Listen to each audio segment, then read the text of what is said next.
This is Whitley Strieber, and this is Dreamland. You've reached the edge of the world.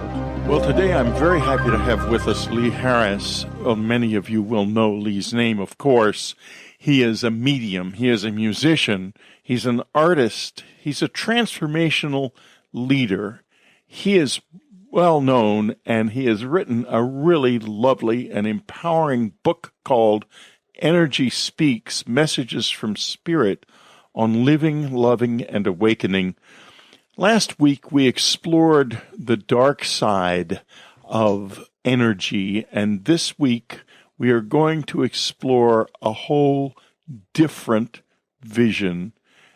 Lee Harris may be the most insightful, authentic, and caring empath I have met in a lifetime of seeking, says Mike Dooley, the author of Infinite Possibilities. Lee, welcome to Dreamland. Thank you. Thank you so much for having me on. Well, it's a real pleasure to have you on. And gosh, in looking at the book and reading the book, I found it so, it's a wonderful book about abundance and joy and just being joyous in the world. And that's not my style, as all my listeners know. I'm a much darker soul. But that's okay. I need this as much as many of my listeners, I'm sure, do. Can you tell us a little bit about kind of what happened when you were 23? Yeah.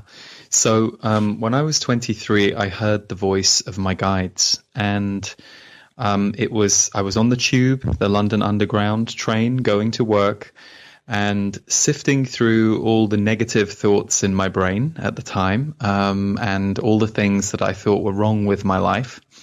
And from the left side of my head, which to this day is where I hear them, I heard this voice saying, "That's an interesting way of looking at it, but you're wrong." And it was very shocking at first and very strange because I'd never experienced a voice like this.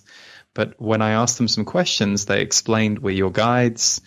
You just haven't been able to hear us. We've always been with you, but you haven't been able to hear us until today." And from that day forward, there's never been a time I can't talk to them. There are times I've chosen not to, but there is never a time that I can't just have a conversation with them. They're always available, in other words. Yes, absolutely. Now, you were on the tube. You call them the Z's. What does that mean? Well, when I asked them, do you have a name? They said, well, we don't have names, but we know that humans need names. So they said, you can call me Zachary. That would be the best translation of a name. And then over the years, I met different members of this group. So they explained that they're a group of 88 who then extend wider into source energy. And the way I look at that is, I feel we are all connected anyway. So, it's like you can have 12 different friends, and then you're connected to all of their friends through them. So while they do say that they are a group, and they were able to give me some names for some of them, they also say that everything connects with everything. And they said, think of us as a consciousness library. They have access to different ideas, understandings, but they're not all necessarily the same in the group, if that makes sense. Oh, yeah. I can understand that differentiation. It makes a lot of sense. Let me ask you this. This is different from many such entities that I've heard of. Can a guide be like a single individual? Well, interestingly, some of them have very strong single individual identities, and those were the ones that I seem to have had the most contact with, because they explained that we mirror you the most. But they did also caution me against seeing them as a single individual. And they also said, well, you're not really a single individual. They were like, all of you as human beings, you're made up of so many voices and influences, and you have, your good days and your bad days, and depending on where you're focused, you're actually quite multidimensional, but you're not trained to see yourselves that way. So while they agreed that, some of them are much more individually focused than others, and they have more of a, what's the word? Interface sounds very clinical, but they have more of an interface with what it is to be a human being. Others in the group apparently have not incarnated as a human being before, so they don't have quite the same understanding. They are more energetic in what they're doing in the collective. They aren't necessarily the spokespeople that I meet, who seem to have more of a connection point with me, if that makes sense. Oh, yeah, it makes a lot of sense. And believe me, folks, as we go through this is going to make more and more sense, because I'm not like most interviewers. I read these books, and so I've got we're going to have a good time. And that's going to really start in earnest, Free Dreamlanders, when we get back. The afterlife revolution is proving to be really a wonderful, wonderful book and experience for a lot of readers. There's 120 plus reviews on Amazon on the book, most of them 5-star, and I give it a 5-star review too. Guess why? Anne and I really wrote it together, and it's standing up in my life. I go back to it often, again and again, really, and I remember some of the wonderful things that she has said. From here, it looks like you are all intentionally ignoring us, which must be what it's like from the world of the dead. I know it is for her, because she's always knocking on my door and saying, listen to me. And, you can get in touch with your own dead, with those who are interested in you too. The afterlife revolution is one way to do it. Another way to do it is to take to heart what's going on this lovely show this week with Lee Harris and Energy Speaks. It's all out there, folks, and it's real. Take advantage. Take action on your own behalf. Listening and waiting don't help.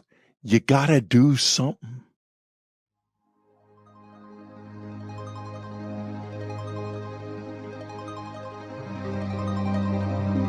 You've probably heard the music for years. It's the theme song for Dreamland. But you may not know the name of the piece, the O of Pleasure, or the name of the composer, Ray Lynch. Ray Lynch is a 3-time Billboard Award winner. Ray is also the composer of the platinum album, Deep Breakfast. Pandora calls Ray one of the most influential artists in New Age pop and adult alternative circles. For music that will move your heart and set your spirit soaring, visit www.raylynch.com.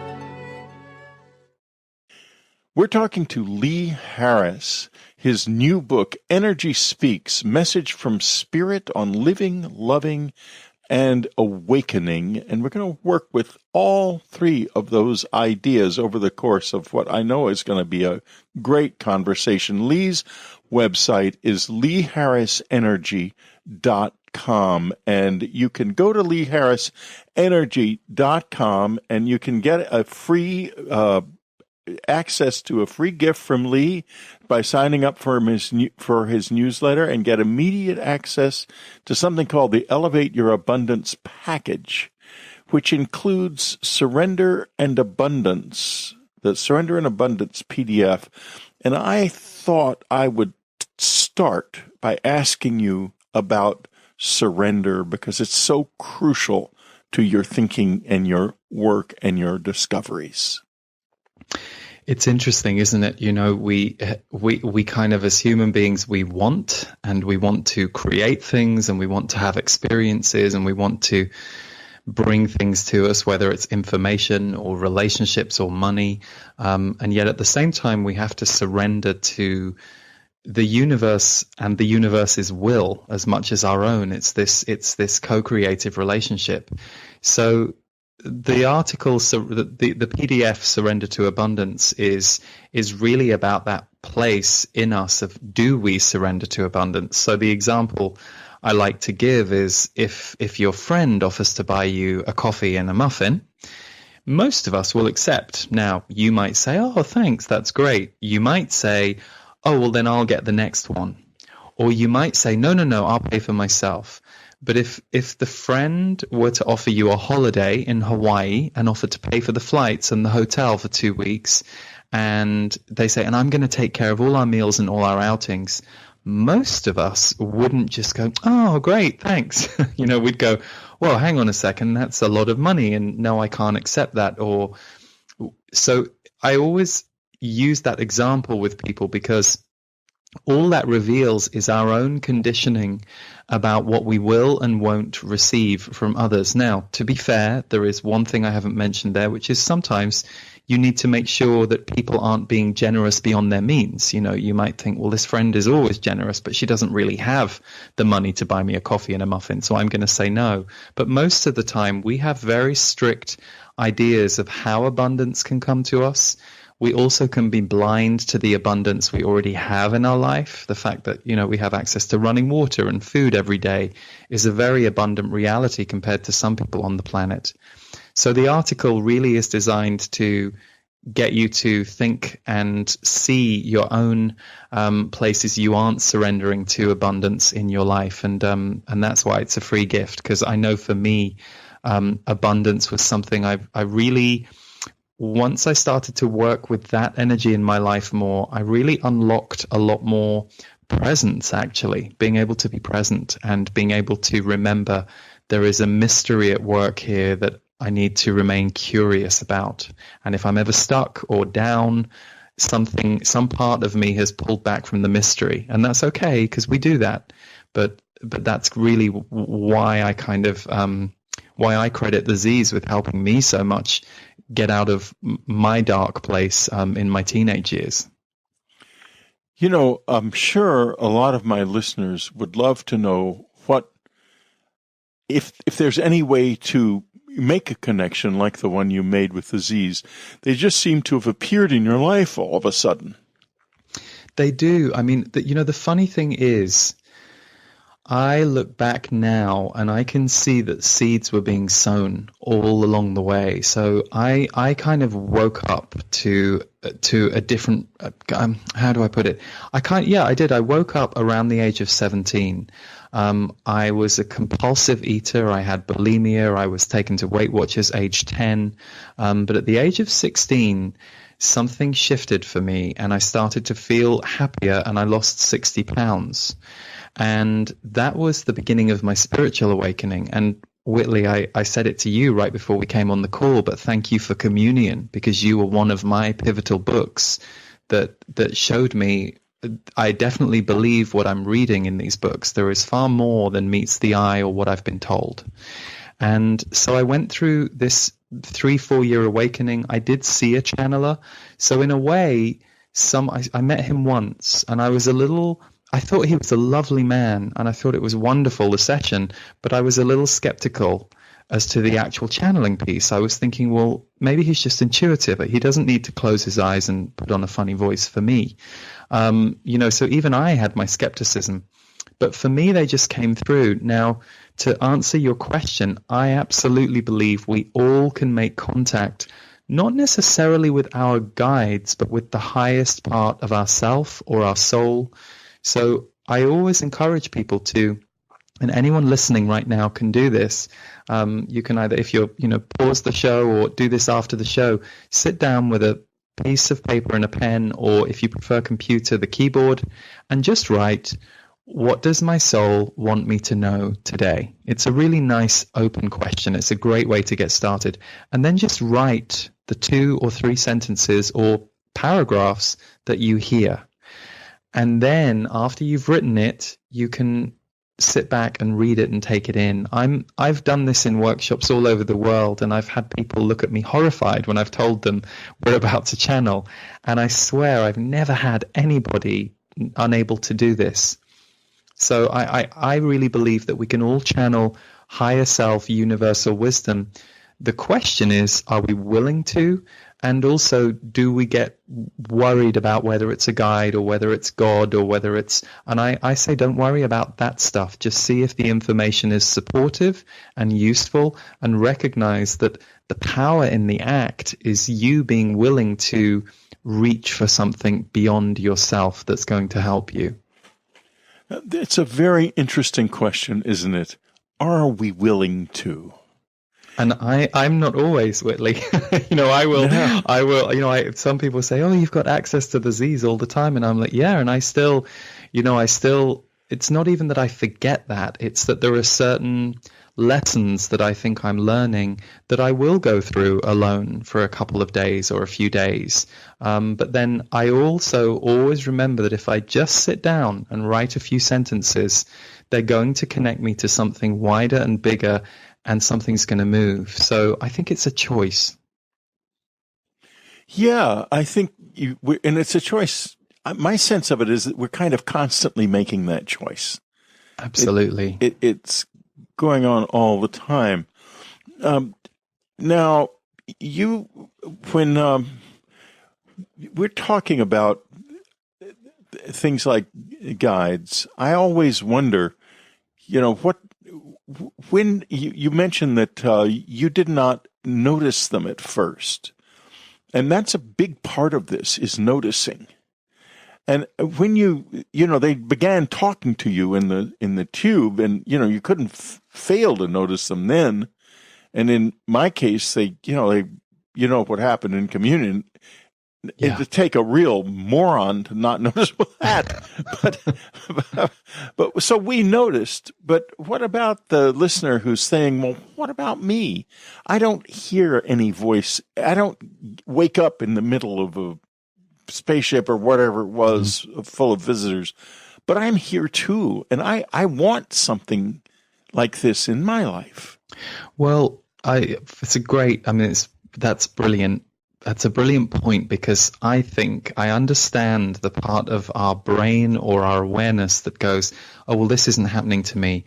But I don't know about you, Whitley, what it was like. It's been I read the book about 20 years ago now. So, but for me, what was so interesting is many years after channeling, I remembered that as a child, I had one recurring dream.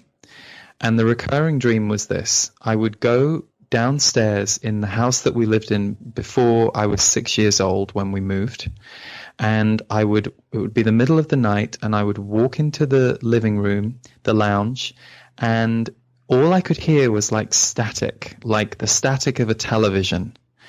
And I couldn't hear anything apart from this noise. And in the two corners facing me of the room, there was a man and a woman, and I remember the woman had what seemed like a very big white afro.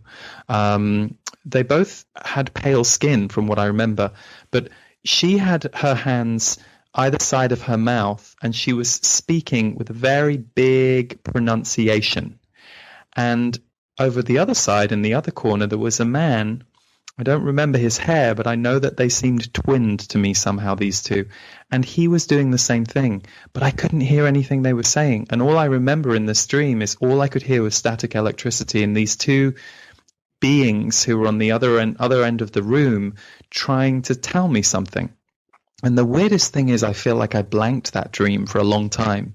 And so, couple things. Number one, I think that we're all having fairly supernatural or intuitive experiences all through our life.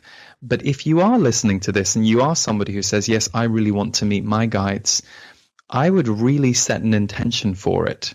I would write it down on a piece of paper and say, I want to communicate with my higher self more regularly. And then let the time and some of your actions toward that start to happen. But honestly, what I do always encourage people to do is to just start writing a message for yourself every day. And if you are serious about wanting to connect with your guide, you will give it 30 days of writing to yourself for 30 days, just a few lines a day.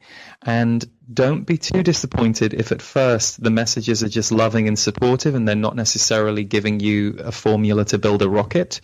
Because at first what happens is they kind of calibrate you to a frequency of love and openness.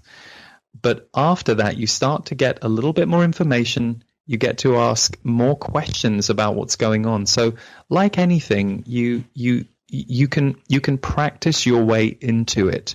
But people occasionally will say, well, how do I know I'm not making it up if I'm channeling? And I say, well, two things. Number one, you are making it up, because the very act of channeling is you being a co-creator, you being willing to sit there and write or sit there and bring something through for others. But secondly, to try not to worry too much about this idea that this has to be separate from you. Because if you are communing with an entity or with a guide or with an angelic, you're in connection. You're in connection with that being. So try not to separate it too much in your mind. Okay, free Dreamlanders, I have good news and bad news. The good news is these are all terrific ideas that we're about to share with you. The bad news is you can't resubscribe to Unknown Country yet because we're not quite finished with the new website. But when it does come along, you'll be able to subscribe again. We'll be right back. Did you know that the Unknown Country newsletter is absolutely free and comes to you by email once a week? The newsletter has been published since 2000, and in all that time, not one subscriber has ever received a single piece of spam, because they were on our list. But what they have received week in and week out is the very latest from unknowncountry.com, including a Dreamland preview and all the latest news. Go to unknowncountry.com and sign up today. You owe it to yourself, and it's free. Aloha, Jeremy Vaney here, and I want to tell you about my latest undertaking, OurUndoing.com. OurUndoing.com is a multimedia website where if you watch, if you read, if you listen, without trying to absorb knowledge like we do with normal learning, and without the normal judgmental filters that we use to compare and contrast so-called spiritual knowledge, if we watch, if we read, if we listen without all of that, we may just wake up to our full human nature. That is what this website is for. It's not about what we're doing, it's about who we are, truly are, when we're off the pendulum of duality. If your life is about seeking truth above all else, look no further. Join me at OurUndoing.com. We're talking to Lee Harris today. Energy Speaks, messages from Spirit on living, loving, and awakening. His website is leeharrisenergy.com. There's a lot you can do on his website. You can get involved with his newsletter, but Lee actually does a lot. Lee, could you tell us a little bit about what you do? Yeah, probably the most popular thing that I do each month is something called an energy update video. And I take about, 15 minutes, sometimes longer each month to try and give language to what's going on in the collective. And of course, like all of us, I won't be for everybody. I won't resonate with everybody. But for the people who I am in service to, I do my best to explain what's going on this month. What are some of the themes that might be showing up energetically, psychologically, emotionally, and give a few tips as to how to deal with it. Because I found that even though I was very exploratory around metaphysics and self-growth, I would often sometimes go to some really high metaphysics teachers but not really know how to apply it. So that's why I do the energy update videos, to try and ground what we're experiencing energetically. I also do music, and music and channeling happened for me within a year of each other. I actually started composing and hearing music a year before I started hearing my guides.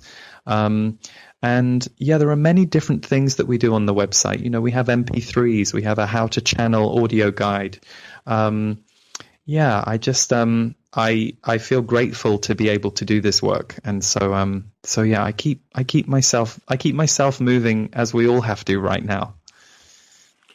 We live in a world which is fundamentally disempowering.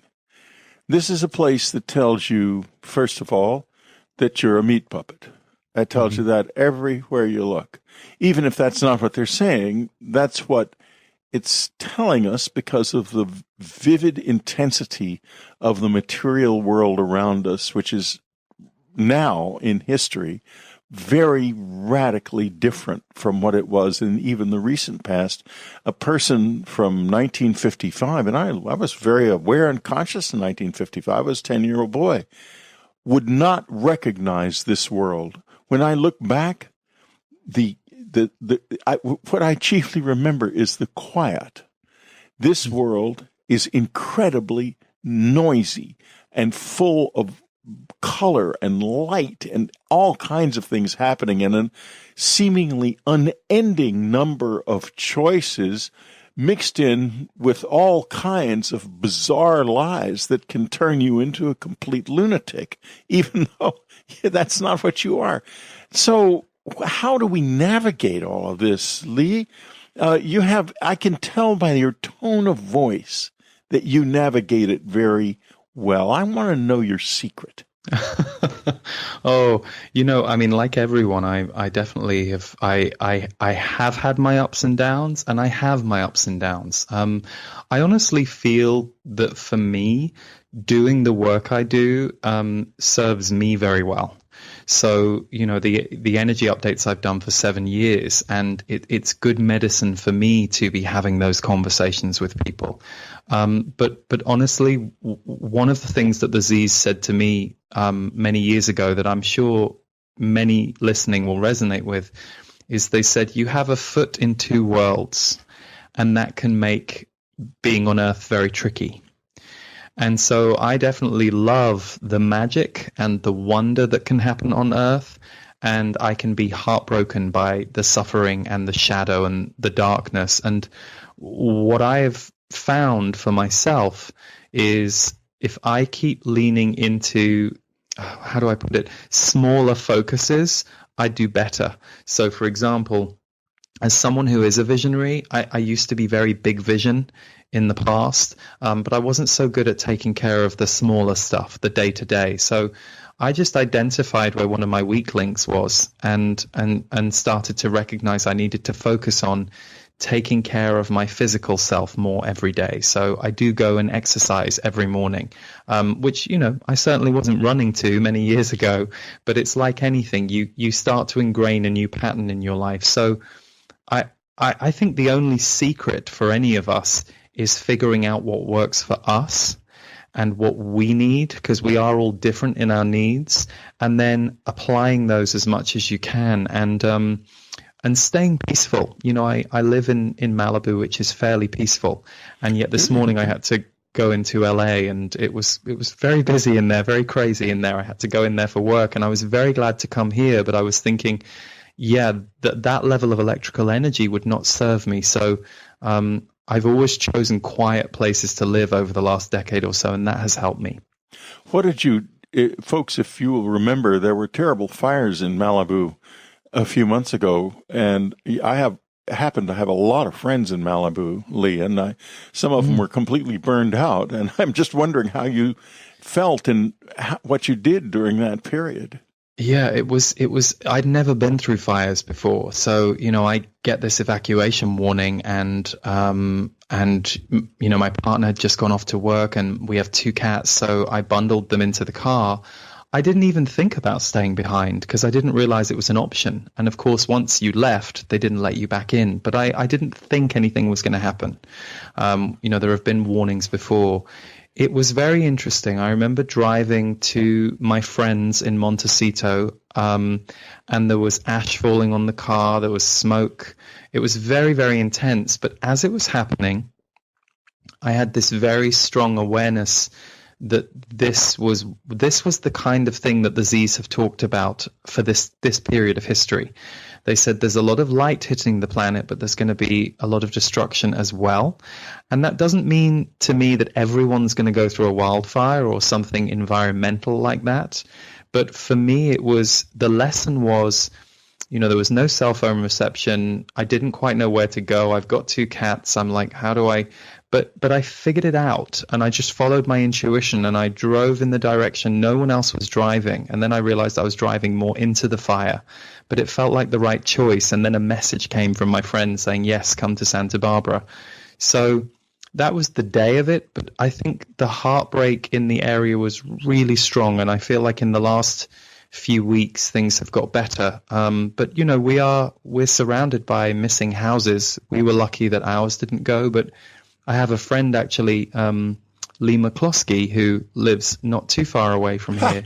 How strange. Lee is one of my closest friends. Oh, God, I had no idea. Yeah, I didn't either. I had no idea you even knew him. Yeah. How incredible.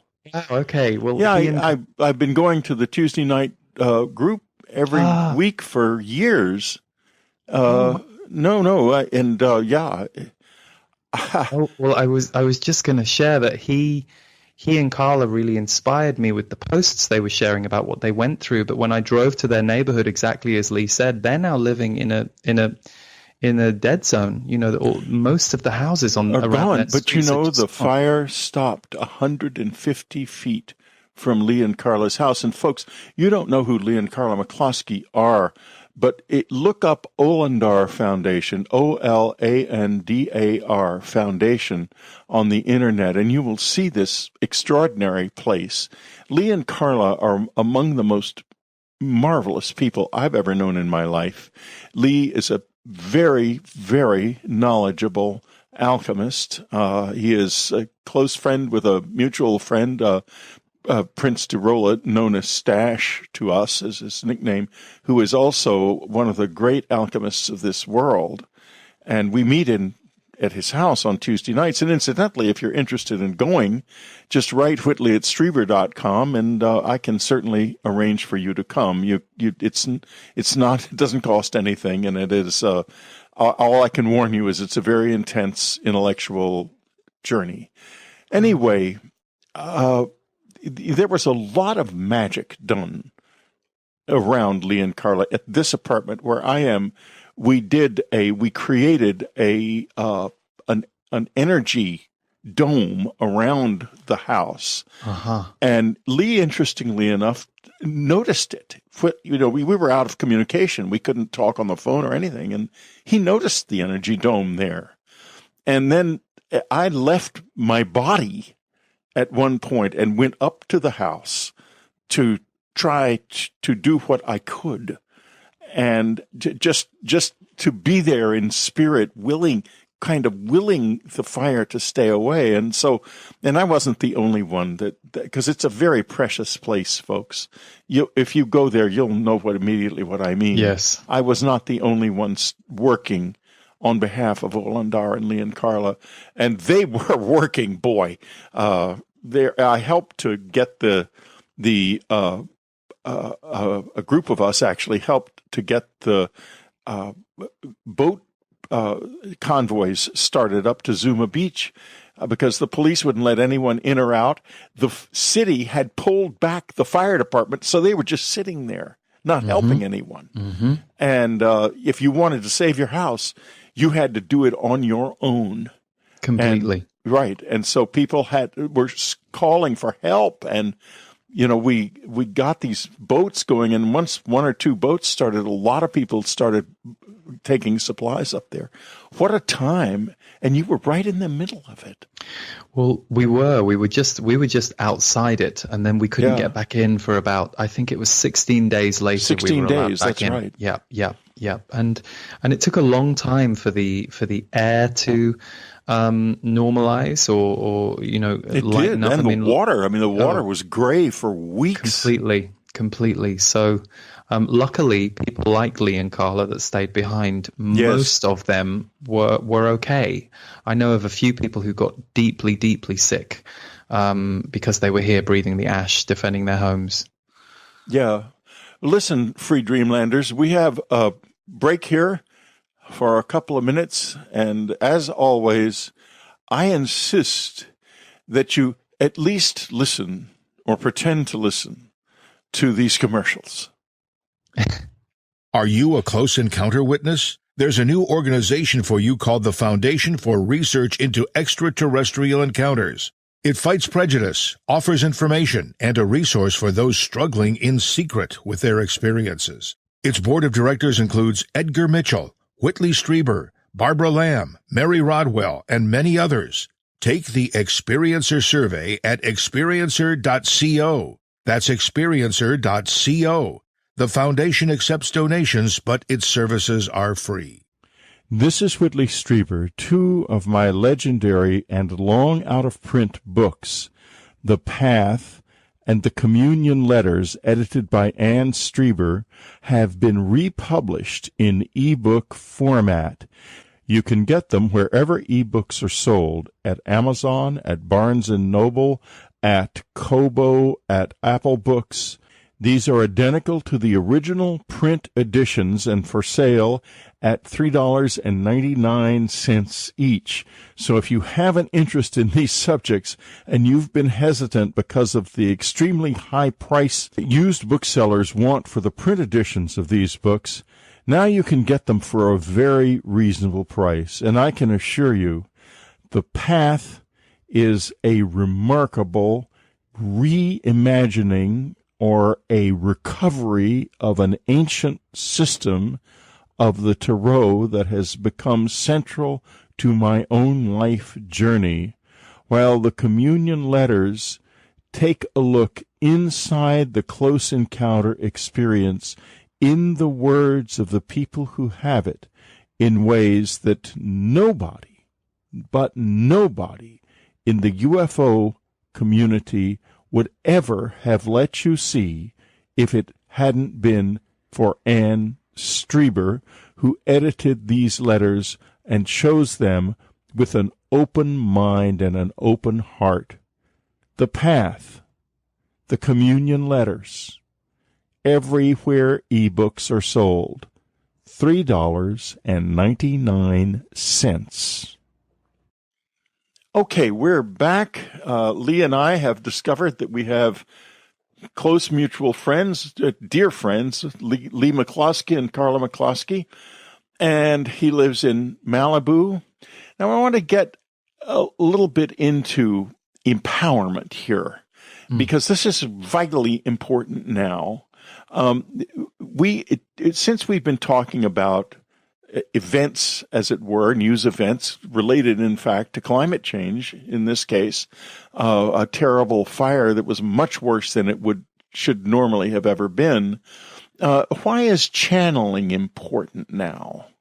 What does channeling have to do with this world that we live in?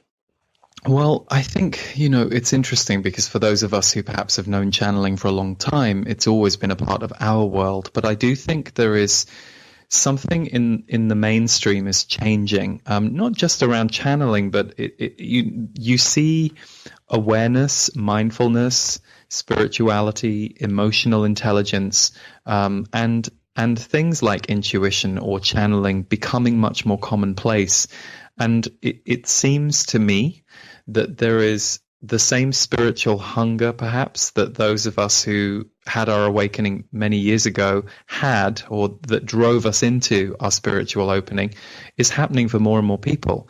Because the more absurd things get in 3D reality, the more people can clearly see that the system that we're in is not serving not just the world, but their own individual path. So for me, I think channeling is becoming a little more normalized and a little more sought out, because people are wanting to connect with something that is intuitive and a voice that speaks from inside them in order to try and counterbalance, as you said, Whitley, all the noisy voices outside that are now competing for our attention. And I think that's where channeling is important, because whether you are someone who channels your guides or just takes 5-10 minutes to sit with yourself quietly several times a day and let all the outer voices calm down and connect to what your inner voice is telling you, whether that's in words or just how you feel, we need to reset. One of the things that the Z's said is that our bodies have nothing in our ancestry to help us deal with the time like this on Earth. There is nothing in the memory codes of our body to deal with this kind of time. And so for me, channeling is a way of connecting deeply to yourself. Well, yeah. And what would you say to someone who says, okay, I want to channel. Well, what do I do? I would say kind of what I was saying earlier. I really would just sit down with pen and paper or keyboard and start by, for 30 days, asking yourself the question, what does my soul want to tell me today? Or what does my soul want me to hear today? And then just allow yourself to see if you can hear something. And you might hear a really simple sentence. You might hear, I love you, and you're doing really well. And you might think, oh, well, that's not very interesting. That didn't really give me any useful. But like I said, sometimes, you know, I always say to people, well, do you speak to yourself like that all day long? Because I know I didn't when I started channeling. So when they were kind of loving or kind, I knew that something new was happening for me. So that calibrates you to the frequency of channeling and the frequency of your soul. And from that point on, you can start asking more questions. So if you start to get good at it and it starts to get something you're used to, then you might start asking other questions. You might say, what do I do about this conversation I just had with my sister? And then see what comes.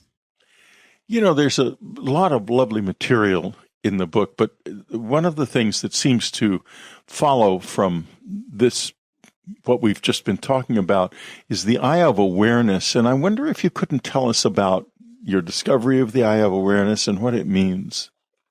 It's interesting. That channel was 2007 now, and that chapter was not supposed to be in the book, but I was visiting a friend last June when we were right up against our manuscript deadline, and I had self-published some of these chapters in previous years, but we have, since re-edited them and added all these new chapters too. And he was saying, "Oh my God, I just love the eye of awareness in that book." And I was like, "Oh!" So we quickly dusted it off. It's all about the idea that we often speak about intuition or consciousness, and we see it as a personal thing. But what the channel is talking about is that there is a third eye in the universe that we all connect to, and that when we are intuitive, it's not just our own intuition, our own third eye that we are accessing, it is the universal third eye. And so the chapter talks about that in some detail and also walks you through an exercise to connect to it. I'm glad that we kept that chapter in there, because when I first heard that concept, it made a lot of sense to me. And I did go to Google after the channel had been delivered, and I Googled the Eye of Awareness because I wanted to see if that title existed, because I thought, I'm going to release this as a recording. And something about an Eskimo, a very ancient Eskimo piece of folklore was all about this Eye of Awareness. So I thought that was interesting. I always enjoyed that in the early days, that anything that would come through me that I'd not heard of, that if I then found some other source out there that was also backing it up, that was always very confirming for me of the idea that there's just one of us here, really. Yeah, I can certainly understand that, because one of the things that we have trouble with is confirmation and affirmation, because as we discussed earlier, we are sort of overwhelmed in this culture with denial of ourselves and our true inner nature. And, that kind of gets me into another direction, which is also covered very beautifully in the book, which is fear. We live in a world full of fear. I mean, we were just talking about Lee and Carla and Malibu. I lived in terrible fear at that time, but it was nothing compared to the fear of people who lost their homes. I know some people who lost everything. And I'm with them all the time, and they're living the loss of everything. Yeah. And, we have just in the past few months, horrific flooding across the middle of the United States, cyclones after cyclone hitting Australia, a terrible disaster in Africa, almost unimaginably huge, where a whole country has been turned into an inland sea by a massive cyclone. All of that.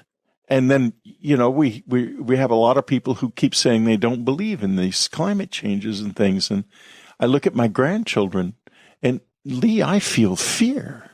Yeah. What do we do with that? Well, I've been there. I remember seeing a movie, a couple of movies. I saw a movie called Zeitgeist on the internet in 2008, and I saw Thrive in 2011, which spoke about some of these bigger concepts. And I definitely, after seeing Zeitgeist, felt a lot of fear for a while, just about humanity, the world itself. There's two things really. The Z's talk about this transformational time, and they say it's understandable that there will be fear. But one thing they've always said to me is that they have said that we get co-opted into fear. So there are certain agendas on the planet that it would greatly help if we were all very scared about certain things. They said, and that fear can be used to push things through. So I'm aware that fear is real and that we all have it. And so it's not that you can deny it. But what I've started to lean into myself that works for me is when fear turns into worry or anxiety, there's nothing you can really do. And if you are able to notice your fear, see it come up, feel it come up, recognize that's part of the plan, but also come back to the small focus in that moment. And the one thing the Z's have said for years, and they've said, you can all die anytime.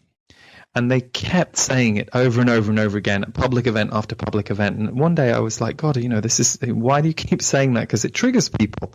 But they were saying, when you understand and you remember that, anything that's going on the planet that you're very attached to starts to loosen. And you start to understand that everything is bigger than you. And certain things are none of your business. It's not that you can't want to help people. It's not that you can't become an activist in certain areas, but that if we are just in reaction or recoil to what is happening, we're not going to be very useful, but we're also forgetting that this is the time of history that we elected to be in. So I say all of that not because I think that that's going to make everybody feel comfortable, but those are some of the ways of seeing and feeling about things that I have used to help me at times, and they have worked for me even when I'm, driving with ash falling on the car, and I'm definitely adrenalized, there's no question. But there is another part of me that can kind of keep my awareness on a bigger view, a bigger picture, and also to not be deceived into thinking that those kinds of things can't happen any day. I think if you live from a place of, well, we have today and we don't know what tomorrow brings, there is an empowerment in that, but usually we have to go through grief to get to that place. And I know for me, I've had several big grief periods in my life that definitely cleared out a certain amount of my more base emotions around grief. Well, the Buddhists have the idea of remembering from moment to moment always that you will die. In our culture, we don't think about that. That's something that will happen tomorrow until suddenly it does happen to someone you love. And so I think the Z's were offering a really good stone to step on the journey, spiritual journey, because the truth is we think, oh, how awful to always be morbidly thinking of realizing I'm going to die, could die the next minute. It's incredibly freeing. It leads to such peace. It's a wonderful state, actually.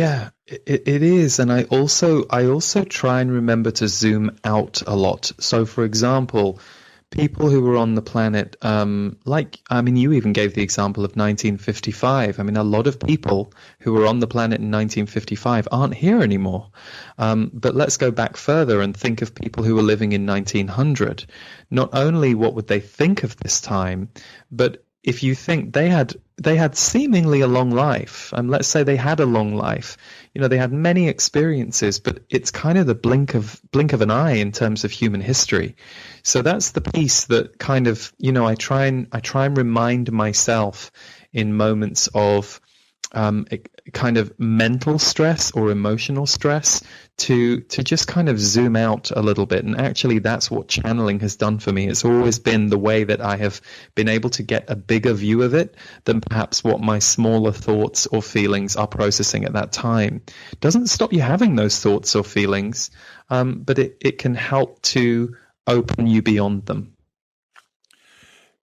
We have the potential to have a greater awareness. You call it the infinite you.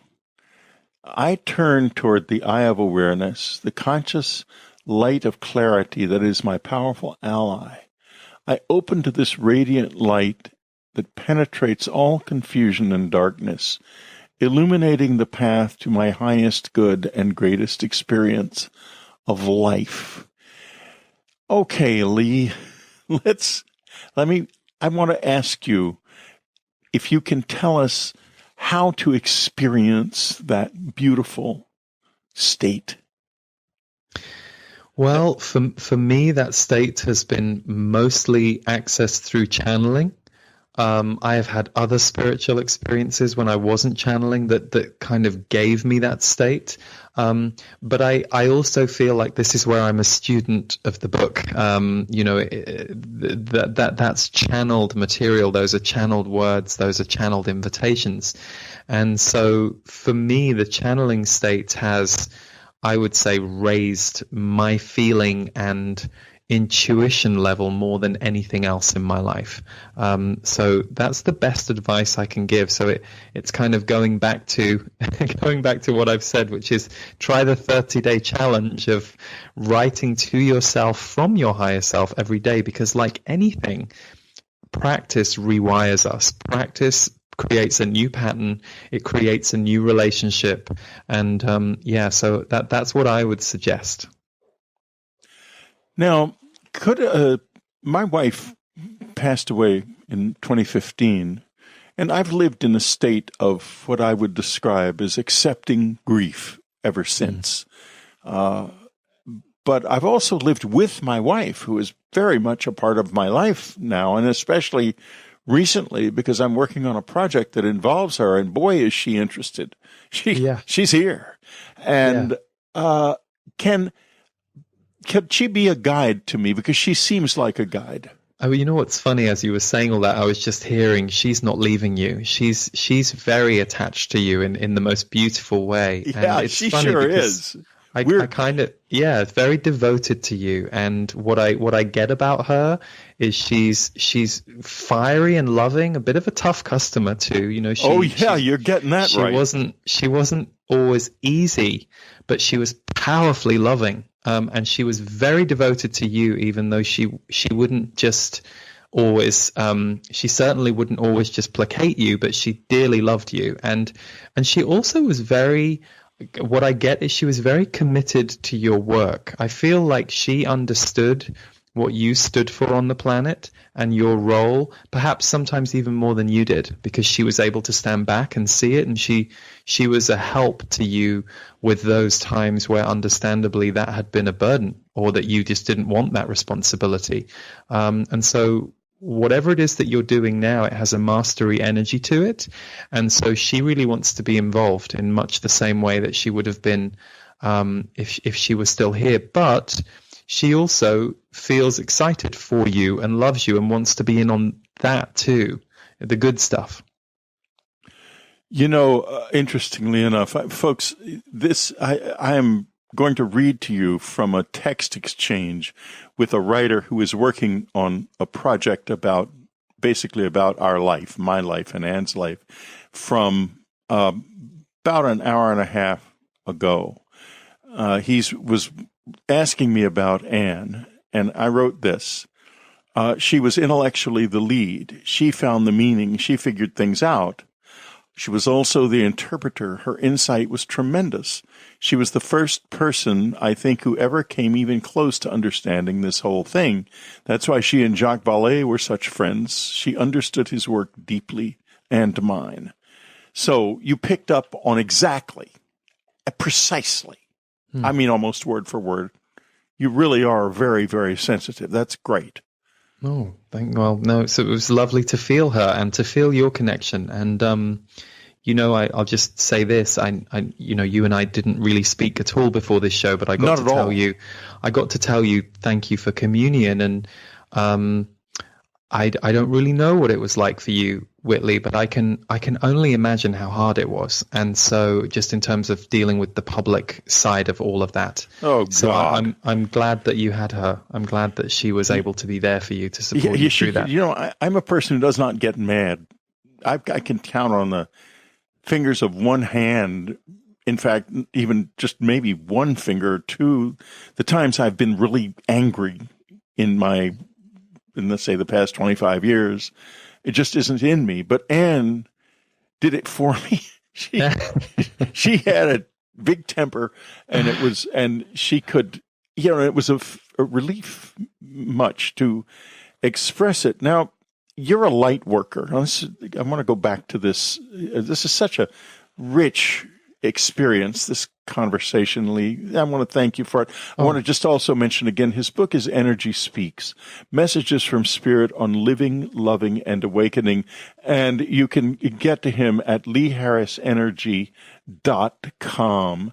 Now, a light worker it's a person who works in light. And I've heard that word many times, never really understood it. Can you tell us what your vision of a light worker is? Yes, so it's a term that I didn't really use, or the disease would use it, and I would hear other people in groups talk about it, and it became like this thing, light workers. And from my perspective, a light worker is anybody who is helping to raise the energy, the love, or the frequency in a room.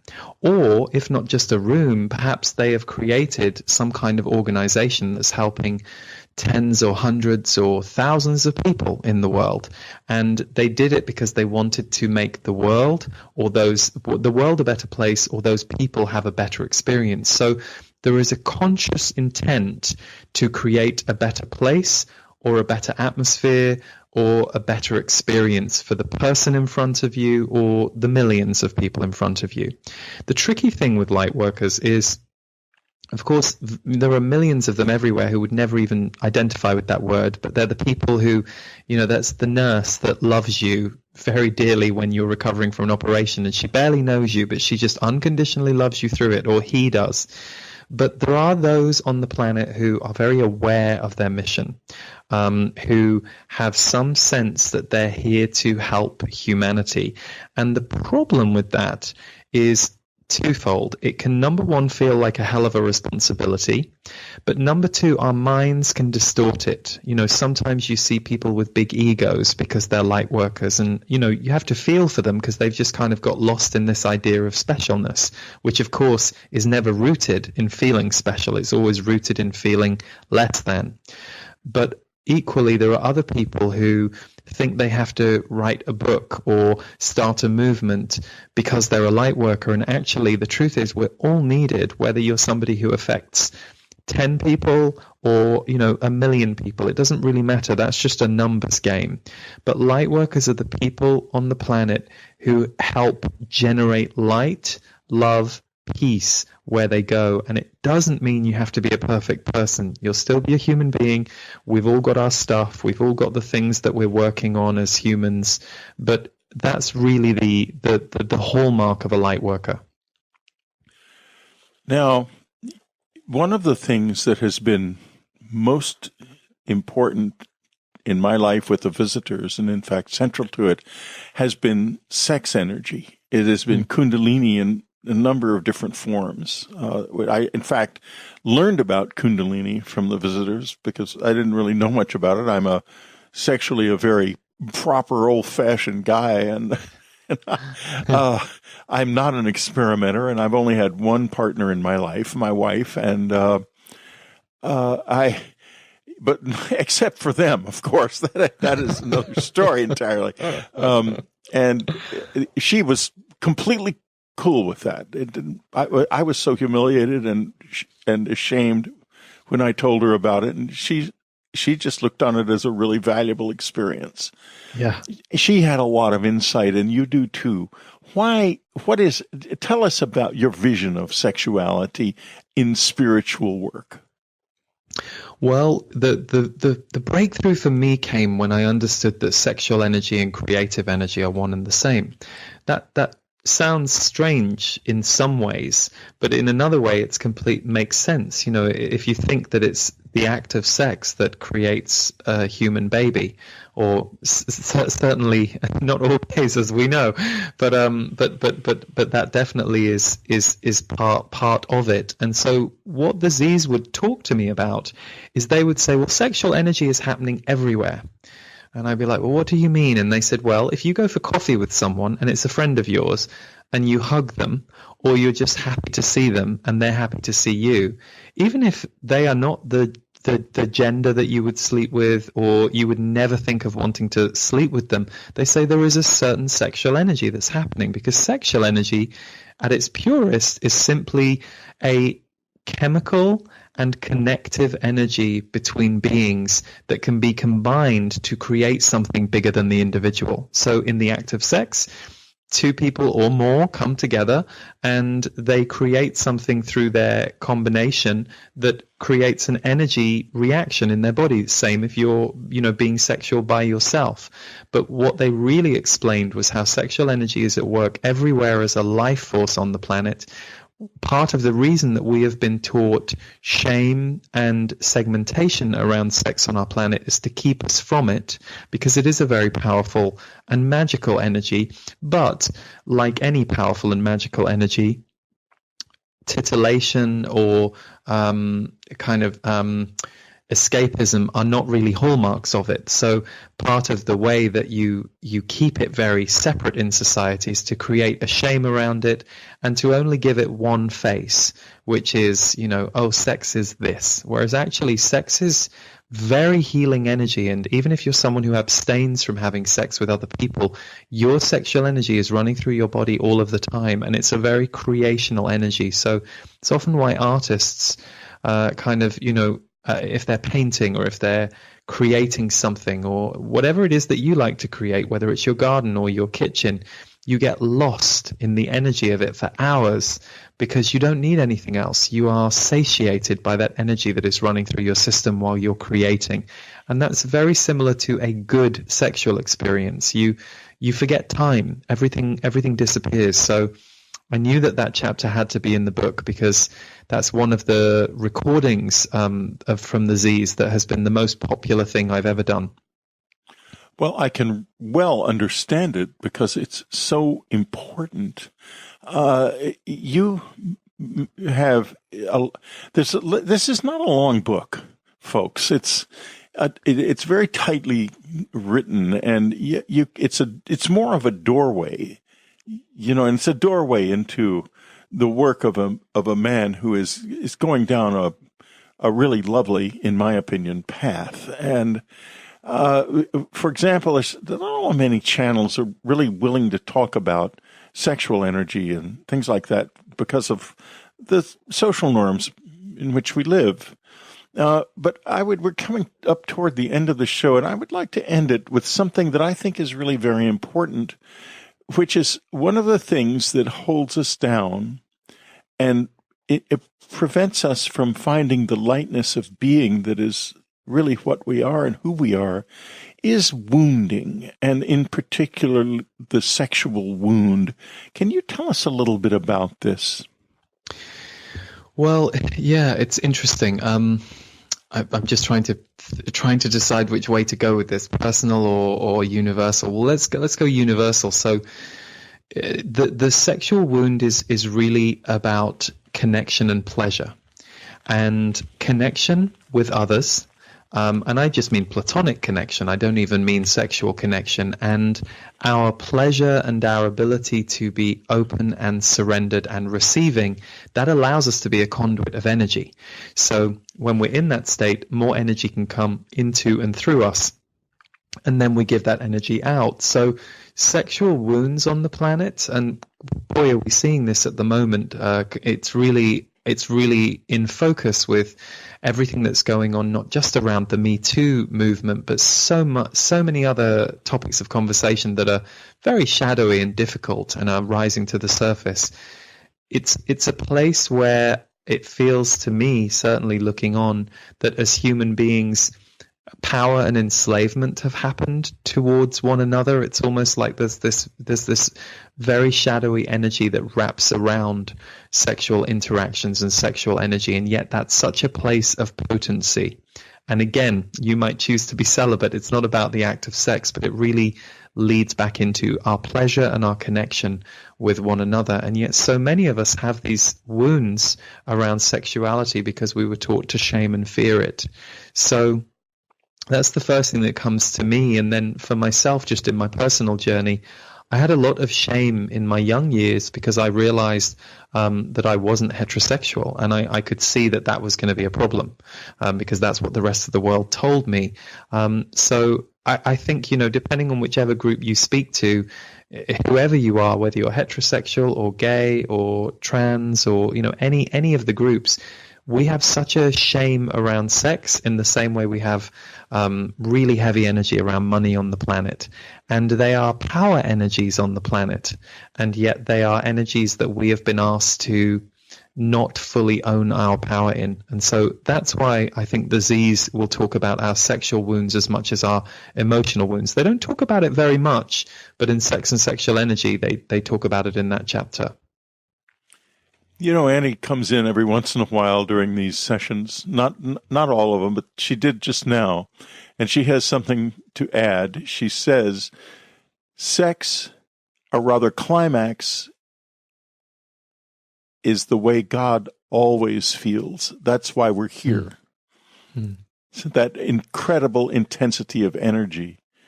And she's also spoken in the past about the yearning that is the basis of consciousness and the basis of reality. And, Lee, it's been a beautiful conversation, and I want to thank you for spending time with us on Dreamland. Energy Speaks. It's obviously a lovely book. LeeHarrisEnergy.com. Lee is really well worth exploring if you're on a journey, or especially if you're in a rocky place or a hard place or a dark place. Probably be a darn good place to go. So, Lee, thank you so much for being with us on Dreamland. You've been listening to Dreamland. Be sure to tune in again next week. Dreamland is brought to you by UnknownCountry.com and its family of subscribers. Unknown Country was founded by Ann Strieber. Our news editor is Matthew Frizzell. Our coordinator is Amy Safrankova. Whitley Strieber is your Dreamland host, and I'm your announcer, Ted Alexander. Thank you for listening.